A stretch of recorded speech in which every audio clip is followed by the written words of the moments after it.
Hello and welcome. This video is about why you keep attracting emotionally unavailable partners. So if you've ever found yourself stuck in repeating the same relationship patterns, attracting emotionally unavailable men, partners who don't commit, or relationships that leave you feeling drained, first of all, you're not alone. This is much more common than you think. In this video, I want to talk to you about how past life and present life karmic patterns are shaping your love life, and most importantly, how to break free. The truth is that you can't attract a divine partnership if you aren't first aligned with who you are at soul level, if you're not expressing your divinity. And stay tuned until the end, where I will show you exactly how you can start to shift these patterns so you can finally call in a love that is aligned with your highest self. So, first of all, your relationships are essentially a mirror of the relationship that you have with yourself. So if you keep attracting emotionally unavailable partners, it's often because you are emotionally unavailable to yourself in some way, shape, or form. In some area of your life, you're not showing up for yourself. Perhaps you are escaping your emotions. You are hiding parts of yourself. So you're not really in your full, authentic self-expression. Now, to go even deeper into the root cause of this emotional unavailability, this pattern could have started in a past life or sometime in your past in this current lifetime. You could have potentially taken a past life vow of suffering or chastity, or perhaps you were born into a fairly traumatic situation of domestic violence, so your higher self hired a negative spirit guide that helped you cope with that situation, and it ran a program of passivity that was affecting your fourth chakra, which then made it difficult for you to show love to yourself and to fully receive love, especially in relationship to men, and that's still affecting you today. It's a coping mechanism that's still held in your energetic field, in your Akashic record. So if you're not fully showing up as your real self, you're not fully being you, you're not fully available to your divine self-expression. And when you're not showing up for yourself on all levels, then you'll be a match to unemotionally unavailable partners because deep down, you're being emotionally unavailable to yourself. You're not expressing who you truly are. Does that make sense? And when you're not showing up for yourself on all levels, you really can't align to a divine partnership yet because a divine partnership is going to reflect your shadow and your light.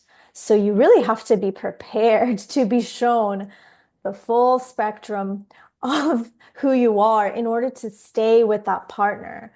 I mean, there's a lot of idealization, like romantic, yeah, like this just romantic attitude about being with your soulmate, your beloved. And yes, there are beautiful aspects to it, but there's also this very sobering, if you would call it, aspect of are you ready to be shown the fullness of who you are? And if you don't know who you are, then you're going to freak out. You're going to sabotage in some way and leave that person, even though they're aligned. And yeah, so that's why I'm really harping on about the concept of aligning with your soul, really activating your divine gifts and aligning your dating process with that in order to attract someone who's a true soul match for you. So let me know in the comments, do you notice a repeating pattern in your love life? Now, the real issue here that I'm trying to say is that you've forgotten who you truly are at soul level. So you've made choices that are misaligned for you. This is why perhaps you still don't feel worthy and lovable. You don't feel like you're enough, and why you keep attracting partners who can't fully show up for you. It's because you're not fully showing up for yourself. And you're forcing yourself to be someone you're not. If, for example, you're on all the dating apps, but you secretly hate it, or you're going out with guys who you're not really interested in, and you have a hard time letting go of them because there's this deep fear of being alone. Because again, being alone will put you in front of who you truly are. So when you don't know what that is, it can feel very confronting. I completely understand because I've been there myself. Now, the good news is that once you recognize these patterns, you now have the power to free yourself from them. So, how do we break the cycle of attracting the same old patterns, the same old emotionally unavailable partners, and align with divine partnership instead? So, number one is again, remember who you truly are at soul level. To shift your relationship patterns, you have to return to who you truly are as a soul, to your divine self expression. And that means reconnecting with your divine gifts, with your soul level traits and qualities, with your true soul essence and frequency. And when you do this, you naturally stop making choices that are incongruent, that are misaligned to your divine self expression. And you start to embody that energy of a divine partnership because guess what? You're in that energy with yourself. If when you're being your full authentic self with yourself, automatically, because of the law of mirrors, law of attraction as well, you're going to call in that energetic match of an authentic relationship, a loving relationship, because the more you love yourself, the more a loving relationship becomes a match for you. It's all about energy, right? Number two, step number two is to identify and clear limiting past life and present life karmic patterns. Now, the most effective way that I've found to identify these limiting karmic patterns is to look into your Akashic record. And to clear them, we have to take soul aligned action, though, and create new patterns of behavior that align with who we truly are. This is where I see a lot of highly conscious, spiritual, intuitive women still stay stuck, is that the soul line action part is not fully there yet. Like we're aware of the patterns, we've had past life regressions and done lots of meditation, but then still doing the same things, hoping for a different result, um, or hoping that just by clearing the energy, with energy clearing practices that it'll shift. But no, we have to actually take soul aligned action. And in order to take soul aligned action, we need to know who we are at soul level. So as an advanced soul realignment practitioner, this is what I help my clients with when they come to me. I look into their Akashic record, help them remember who they truly are, to identify those limiting patterns. We clear them. I clear them for them on a fifth dimensional level through their Akashic record. But then we come up with a soul line action plan to fully clear the patterns and create new ones that are more aligned to your divine self-expression. And last but not least, step three is to align your dating process with your divine gifts. So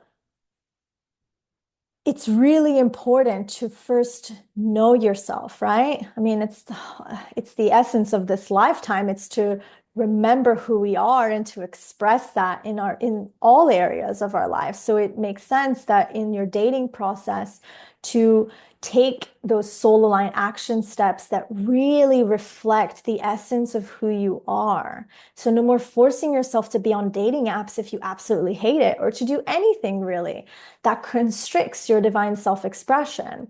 But the thing is here, what I'm trying to say is that when you know what your divine gifts are, you automatically overcome the fear of being your authentic self. So you're able to communicate your needs and your desires in relationship from the get-go. You have those difficult conversations about, do you want to get married? Do you want to have kids? Like, you just don't waste time playing the mind games. You go straight into the deep end. And then the thing is that if it's a partner that is aligned for you, you'll talk about that, right? So it's not about conscious dating, about being is essentially about being self-aware and being transparent and consciously communicating your needs, your desires, your wishes, your hopes, aspirations for what does that divine partnership actually look like? And is this person that I'm in front of on the same page as me or not?